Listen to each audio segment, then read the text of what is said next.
ምላስ አጥንት የለውም ግን አጥንት ይሰብራል ይባላል እውነት ነው ከአንደበታችን የሚወጡ በጎ ቃላቶች የሰዎችን ልብ የመጠገን አቅም እንዳላቸው ሁሉ ጤናማ ያልሆኑ ቃላቶች ደግሞ ልብን የመስበር ኃይል አላቸው በርግጥ እንዲህ ያለው ጤናማ ያልሆነ ቃል ስሜታዊ በመንሆንበት ወቅት የሚከሰት ቢሆንም ሌሎችን የማሳዘንና የመጉዳት አቅም አለው ይህ ደግሞ ከሌሎች ሰዎች ጋር ያለንን መስተጋበር ከመጉዳቱም በላይ የዕለት ተዕለት እንቅስቃሴያችን ላይ አሉታዊ ጫናን ያሳድራል እንዲያውም ቃላት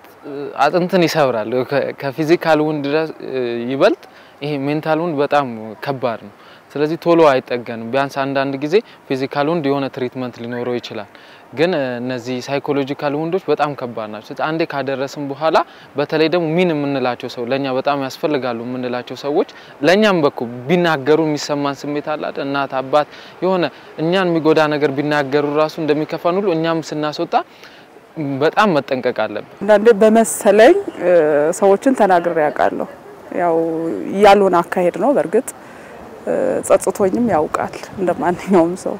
ያው ካለ መታገስ የተነሳ ነው ሁሉ ነገር የሚገጥመን ጤናማ ያልሆኑ ቃላቶች ለተባለው ሰው ብቻ ሳይሆን ተናጋሪውም ላይ አሉታዊ ስሜትን የሚፈጥር በመሆኑ በዚህ ወቅት ካንደበታችን ለሚወጡ ቃላቶች ጥንቃቄ ልናደርግ ይገባል አንዳንድ ነገሮች ሲያስከፉን ቶሎ ሪአክት እናደርጋለን ለነዛ ምላሽ እንሰጣለንና ሁሉ ጊዜ ደግሞ የምንሰጣቸው ምላሽ ትክክል ላይሆን ይችላል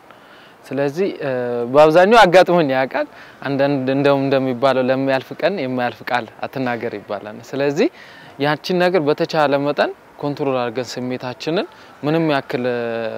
እኛን ዲስተርብ የሚያደርግ ሲቹዌሽን ቢሆንም በተቻለ መጠን ከኛ ጥሩ ቃል ነው እንጂ መውጣት ያለበት ኔጌቲቭ ነገር ላለማውጣት አጠገባችን ያለውን ሰው ማስቀየማችን እንዳለ ሆኖ ራሳችንም ደግሞ በዛ ነገር አንረካም ማለት ያደረግነው ነገር ጥሩ እስካልሆነ ድረስ ጥሩ ስሜት አይሰማንም እና ከዛ ግን ያው ለሁለታችንም መልካም ነገር ማመጣ ነገር ከሆነ ቢቀርስ ያ ሰዓት ማለት በተቻለ መጠን ለማሳለፍ መሞከር ነው ማን እንደሆነ ባላቅም ጻፊው ምንድነው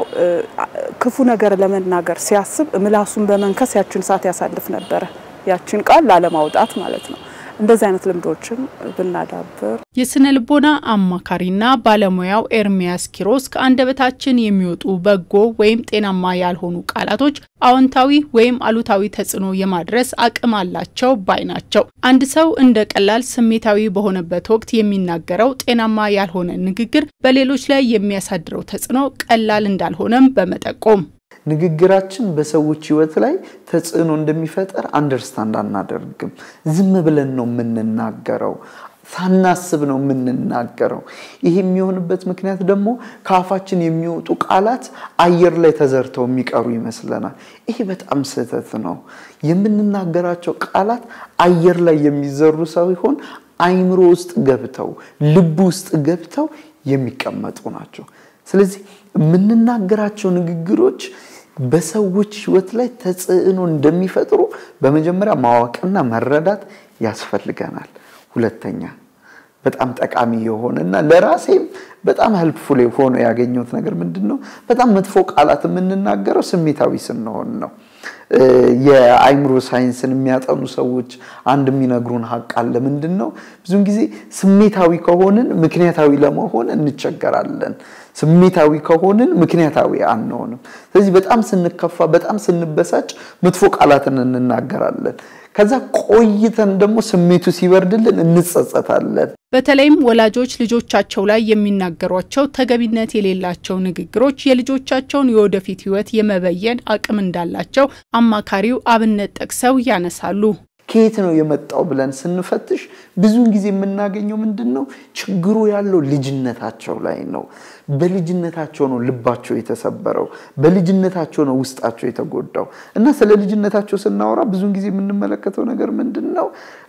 ከወላጆቻቸው በጣም ጤናማ ያልሆኑ ቃላትን ሰምተዋል አንቺ እኮ አትረቢም አንቺ እኮ ከንቱ ነሽ አንቺ እኮ አትጠቅሚም ምን ቀን ነው አንቺን የወለድኩት ወይ ምን ቀን ነው አንተን የወለድኩት ህይወቴ የተበላሸው አንተን የወለድኩ ቀን ነው